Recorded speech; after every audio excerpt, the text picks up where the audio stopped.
तो हजारों साल पहले राजा जनक ने अष्टावक्र से 3 प्रश्न पूछे कि ज्ञान कैसे प्राप्त होगा, मुक्ति कैसे मिलेगी और वैराग्य कैसे होगा।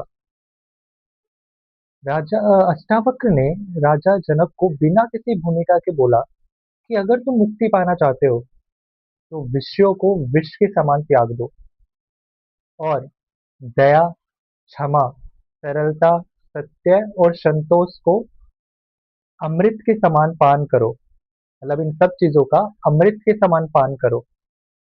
और ओशो इस पे क्या कहते हैं कि जो अष्टावक्र का वक्तव्य है वो राजनीति से और समय से परे है। मतलब वो इतना शुद्ध है कि ना तो उस पे किसी राजनीति का प्रभाव पड़ा है समय के साथ और ना ही समय का खुद उस पे प्रभाव पड़ा है। वो इतना शुद्ध वक्तव्य है सत्य का। ओशो आगे क्या बोलते हैं कि कृष्ण की गीता एक समन्वय की तरह है। उसमें हर किसी को अपने अपने लिए कुछ ना कुछ मिल जाता है। एक ज्ञानी को ज्ञान मिल जाता है, भक्त को भक्ति मिल जाती है, कर्मी को कर्म मिल जाता है और इसी तरीके से हर कोई अपने अपने लिए उसमें कुछ निकाल लेता है। और ये बात अपने आप में कोई हैरान कर देने वाली भी नहीं है, क्योंकि अगर आप देखो तो कृष्ण ने जब ये ज्ञान दिया था तो वो महाभारत के टाइम पे दिया था और महाभारत के टाइम पे वो बहुत बड़े डिप्लोमैट थे। इनफैक्ट आज तक उनसे बड़ा कोई डिप्लोमैट हुआ नहीं है। तो और ये बात उनकी गीता में भी दिखाई पड़ती है, क्योंकि हर कोई अपने अपने लिए कुछ निकाल पा रहा है उसमें से। और ऐसा आपने सुना भी होगा कि अगर आप अपनी जिंदगी में किसी बुरे दौर से गुजर रहे हैं तो गीता पढ़िए और आपको अपनी समस्याओं के समाधान मिल जाएंगे।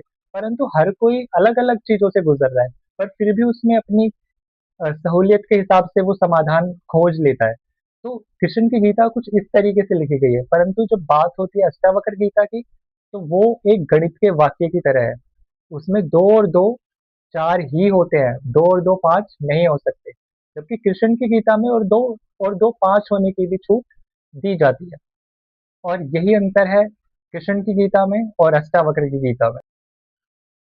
जहाँ अन्य मार्ग जन्मों जन्मों की बातें करते हैं, वही अष्टावक्र गीता बोलती है कि अभी सुखी हो, तुझे जन्मों में पढ़ने की जरूरत नहीं है, तू अभी सुखी हो सकता है। बस जरूरत है तो तेरे जागने भर की। बेसिकली अष्टावक्र का कहना है कि हमारी जो चेतना है वो खुद को शरीर समझ लेती है और उस शरीर को समझ के वो दुख भोगती रहती है। और बस अगर आपको जागना है तो सिर्फ इतना एहसास होना बाकी है कि तुम शरीर नहीं हो और बस तुम सारे दुखों से, बंधनों से मुक्त हो जाते हो। और यही अष्टावक्र का शुद्धतम सत्य है जो उन्होंने अपनी अ, अष्टावक्र गीता में बोला है। क्योंकि जब आप उनके अष्टावक्र गीता पढ़ते हो तो आपको एक बात जो बहुत बार सुनने को मिलेगी वो है अभी सुखी हो। जैसे ही राजा जनक पूछते हैं कि क्या प्रोसेस है, वो कहते हैं कोई प्रोसेस नहीं है, अभी ही सुखी हो। बस जरूरत है तो तेरे जागने भर की।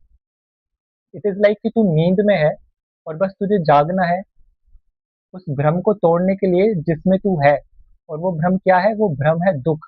यानी अष्टावक्र के अनुसार जो दुख है वो एक भ्रम की तरह है, जो सिर्फ इसलिए पैदा होता है क्योंकि मनुष्य खुद को शरीर समझ लेता है।